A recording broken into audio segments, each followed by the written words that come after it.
नमस्कार, स्वागत है आप सभी को मुंबई मिथिला न्यूज़ में। मैं अभी के साथ हूँ मुंबई कांग्रेस कमेटी की सेक्रेटरी, उनके साथ उनसे मैं कुछ जानना चाहता हूँ देश की राजनीति के बारे में। सर, स्वागत है मुंबई मिथिला न्यूज़ में। सर, मैं आपसे कुछ जानना चाहता हूँ, पहली कांग्रेस की सरकार और बीजेपी सरकार में क्या अंतर है? कांग्रेस की सरकार जो हुआ करती थी वो गरीबों की सरकार हुआ करती थी। कांग्रेस ने कभी भी किसी गरीब की थाली में हाथ नहीं डाला। उन्होंने भ्रष्टाचारी लोगों को पकड़ा, उनको जेल के पीछे पहुंचाया, लेकिन बीजेपी ने गरीबों की थाली में हाथ डाला, उनके खानों पर हाथ डाला। कांग्रेस गरीब से गरीब आदमी बेहतर से बेहतर अपना खाना खाया करता था। सर, उसके बाद भी पूरे देश में मोदी की जयकार, मोदी की जयकारा चल रहा है और कांग्रेस इसमें कहाँ पीछे रह गया? सर, बीजेपी के हाथ में अगर मशीनें हैं और मशीनों की सेटिंग है, चुनाव आयोग उनके फेवर में है, तो साहब ये सब तो होता रहेगा। हिंदुस्तान में तो ये सब चलता रहेगा।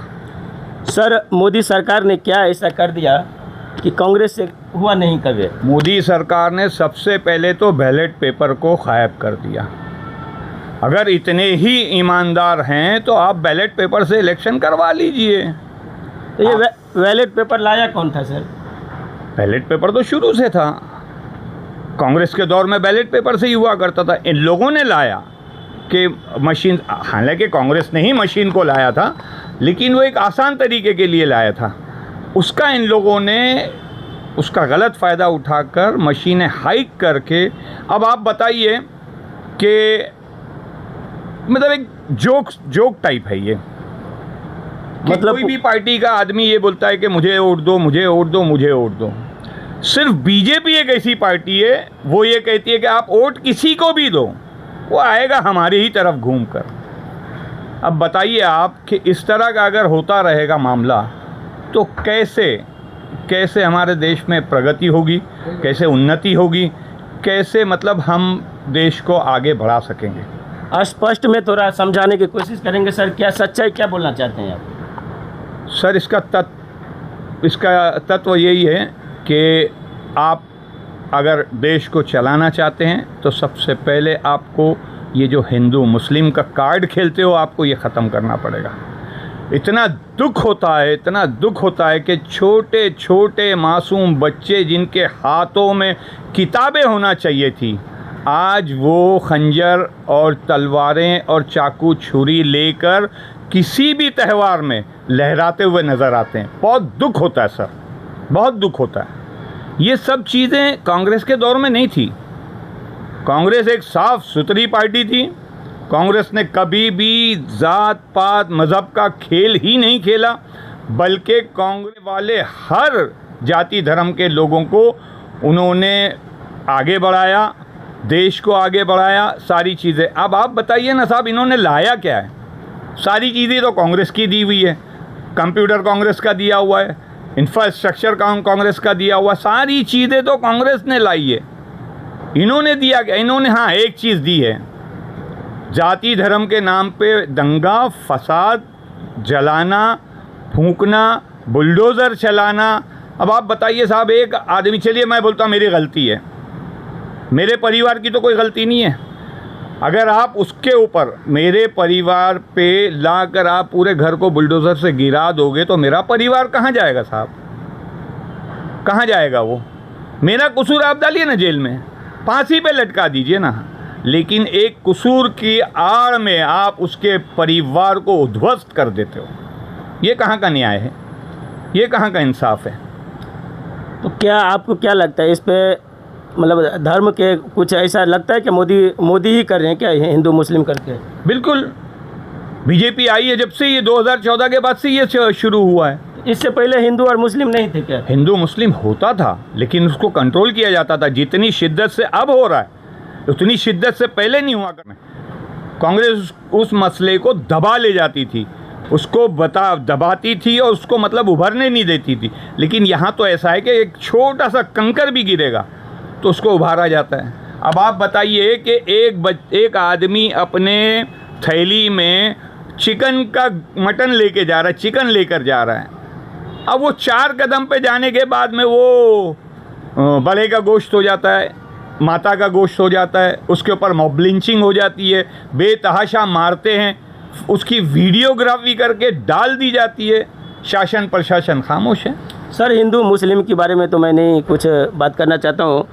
यहाँ तक कि अगर जो हिंदू मुस्लिम की बात है तो 3 तलाक से मुस्लिम महिला लोग खुश है। 3 तलाक का मसला तो ऐसा है ही नहीं जैसा इन लोगों ने पेश किया है। 3 तलाक का मसला बहुत खूबसूरत है इस्लाम में और बहुत शांतिपूर्वक है वो। इसीलिए तो कांग्रेस के दौर में हम कहते हैं, कांग्रेस का ये कहना है साहब कि ये ज़ात पात के झगड़े सभी मिटा देंगे, ये ज़ात पात के झगड़े सभी मिटा देंगे, हम इस धरती को जन्नते निशा बना देंगे अगर उठेगी इसकी तरफ नज़र, वतन के वास्ते अपना लहू बहा देंगे। ये कांग्रेस की है, ये नीति कांग्रेस की है, ये सोच विचारधारा कांग्रेस की है। आज कांग्रेस की विचारधारा को अगर आप थोड़ा सा लेकर चलेंगे तो बहुत उन्नति होगी, बहुत प्रगति होगी इस देश की। देश को आगे ले जाना साहब। जब इतनी मजबूती विचारधारा है कांग्रेस की तो इतने पीछे क्यों घसकते जा रही है कांग्रेस? मशीन धकेल रही है कांग्रेस को पीछे। कहीं भी आप जाइए देखिए मशीन धकेल रही है। और कुछ ऐसे दलाल जो मुसलमानों में हैं, जैसे अभी आपको मैं बता दूं कि असम का या वेस्ट बंगाल का जो इलेक्शन आ रहा है उसमें एक दलाल निकल पड़ा है। सर, क्या लगता है कि आपको कांग्रेस पार्टी मतलब राहुल गांधी की मतलब छवि में या उनकी जो सच्चाई है उसमें कांग्रेस की आगे की भविष्य है? बिल्कुल है, बिल्कुल है। राहुल गांधी बेहतरीन प्राइम मिनिस्टर माने जाएंगे अगर उनको प्राइम मिनिस्टरशिप मिलती है। हम तो पूरी कोशिश कर रहे हैं कि हमारा अगला प्रधानमंत्री राहुल गांधी हो। अगर वो बनते हैं तो इस देश को बहुत आगे ले जाएंगे। आप बताइए ना, करोड़ों रुपया बीजेपी ने खर्चा कर दिया सिर्फ पप्पू बनाने पर, लेकिन वो पप्पू नहीं बना सके। उसको राहुल गांधी बोलते हैं, उसको कांग्रेस बोलते हैं, उसको गांधी और नेहरू की विचारधारा है। सर, ये जो मुंबई में अभी जो डेवलपमेंट चालू है जी, जैसे coastal road, metro, underground metro, ये सब पहले हो नहीं सकता था क्या? बिल्कुल हो सकता था, लेकिन हम कहाँ पे हैं अभी सरकार में। अगर हम होते तो हम इससे ज़्यादा बेहतर करते तो थे। पहले क्यों नहीं किया आप लोग? किए हैं। कितना मेट्रो बनाए हैं आप लोग?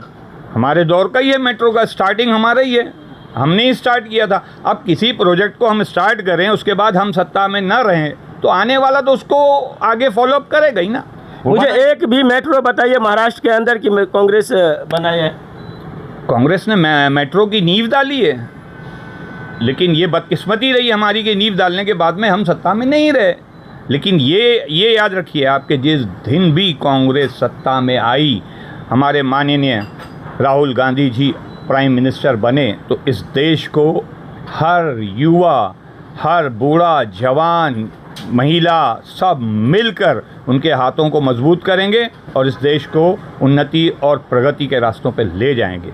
उम्मीद है क्या कभी आ सकते हैं अभी मतलब कांग्रेस? बिल्कुल उम्मीद है। जो स्थिति परिस्थिति चल रही है, दिन बर दिन नीचे घिसकते जा रही है कांग्रेस की, हर तरफ हर राज्य में आप देखिए जाके हर जगह पे यही परिस्थिति जा रही है, तो मतलब कब और कैसे जाके मतलब आप कांग्रेस को ऊपर उठा सकते हैं आप? बीजेपी अगर कुछ दलालों को मार्केट में न छोड़े, असदुद्दीन अवैसी या वो अभी जो बाबरी मस्जिद के नाम पर नाच रहा है, 1000 करोड़ का उसका वीडियो आ चुका है, ऐसे दलाल समाज में न आए तो बिलाशुबा कांग्रेस जो है वो उन्नति और प्रगति के रास्तों पे जा सकती है। तो अभी बंगाल में जो चुनाव हो रही है सर, तो आपका कांग्रेस का क्या वहाँ पे?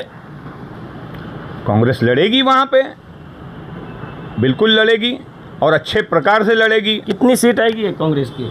अब ये तो सीटों का ऐसा है कि अगर मशीन का अगर कोई कारनामा नहीं हुआ तो अच्छी खासी सीटें आएगी जी।